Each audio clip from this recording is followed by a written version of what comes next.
మంత్రి ఉత్తమ్ కుమార్ రెడ్డిపై మండలిలో ప్రతిపక్ష నేత మధుసూదనాచారి మండిపడ్డారు. కాంగ్రెస్ పార్టీకి రాజ్యాంగం పట్ల విశ్వాసం లేదని విరుచుకుపడ్డారు. రాష్ట్రంలో అన్ని వ్యవస్థలను నిర్వీర్యం చేస్తుందని ఫైర్ అయ్యారు. దేశంలో ఎమర్జెన్సీ విధించింది కాంగ్రెస్ పార్టీయేనని మధుసూదనాచారి గుర్తు చేశారు. పౌరుల ప్రాథమిక హక్కులను కాంగ్రెస్ పార్టీ హరించిందన్నారు. కాంగ్రెస్ పార్టీకి ప్రజలు కర్రు కాల్చి వాత పెడతారని స్పష్టం చేశారు.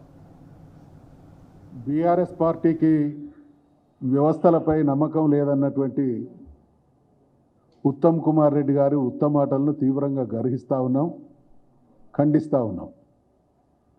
అసలు కాంగ్రెస్ పార్టీ ఇటువంటి వ్యాఖ్యానం చేసేటువంటి నైతిక అర్హత లేని పార్టీ ఈ దేశంలో ఏదైనా ఉంది అంటే అది కాంగ్రెస్ పార్టీ మాత్రమే.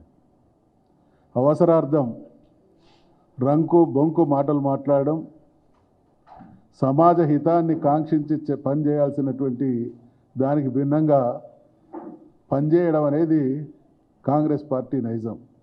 కమిషన్ ఎంక్వైరీగా సాఫీగా సాగాలి అనంటే ఇటువంటి వ్యాఖ్యానాలు చేయడం ద్వారా దాన్ని ప్రభావితం చేసేటువంటి దుర్మార్గానికి కమిషన్ వేసినటువంటి పాలక వర్గం ఒడిగట్టడం అనేది క్షమించరానటువంటి విషయం. కమిషన్ ఫైండింగ్స్ ఏందో తెలియకముందే కమిషన్ నివేదిక ఇచ్చినటువంటి మరుక్షణం నుండి చిలువలు పలువలుగా మాట్లాడుతూ ఉన్నారు. 650 పేజీల కమిషన్ రిపోర్టులో కొన్ని వాళ్ళకి ఇష్టం వచ్చినట్టు వాళ్ళు ఏదైతే వాళ్ళ మనసులో ఉన్నటువంటి మాటలకు సంబంధించినటువంటి వ్యాఖ్యానాలే తప్ప ఇప్పటివరకు 650 పేజీల కమిషన్కు సంబంధించింది పబ్లిక్ డొమైన్లే లేదు, ఎవరికి ఇచ్చినటువంటి దాఖలాలు లేవు. ఈ దేశంలో వ్యవస్థలను భ్రష్టు పట్టించడానికి పరాకాష్ట దేశంలో ఎమర్జెన్సీ విధించడం, రాజ్యాంగబద్ధంగా అధికారం అప్పగిస్తే రాజ్యాంగపరమైనటువంటి ప్రాథమిక హక్కులు కూడా లేనటువంటి దయనీయమైనటువంటి దుస్థితి కాంగ్రెస్ ప్రభుత్వం ఇందిరాగాంధీ హయాంలో జరిగినటువంటి సంఘటన. దానికి బాధ్యత కాంగ్రెస్ పార్టీ. ఇవాళ ప్రజాస్వామ్యయుతంగా బహుశా మొదలు కేరళలో ఉన్నటువంటి ప్రభుత్వాన్ని కూల్చడం ద్వారా దేశంలో కానీ రాష్ట్రంలో కానీ ప్రజలు ఎన్నుకున్నటువంటి ప్రభుత్వాలను కూల్చేటువంటి నీచానికి ఒడిగట్టి వ్యవస్థల్ని నిర్వీర్యం చేసినటువంటి చరిత్ర కాంగ్రెస్ పార్టీ.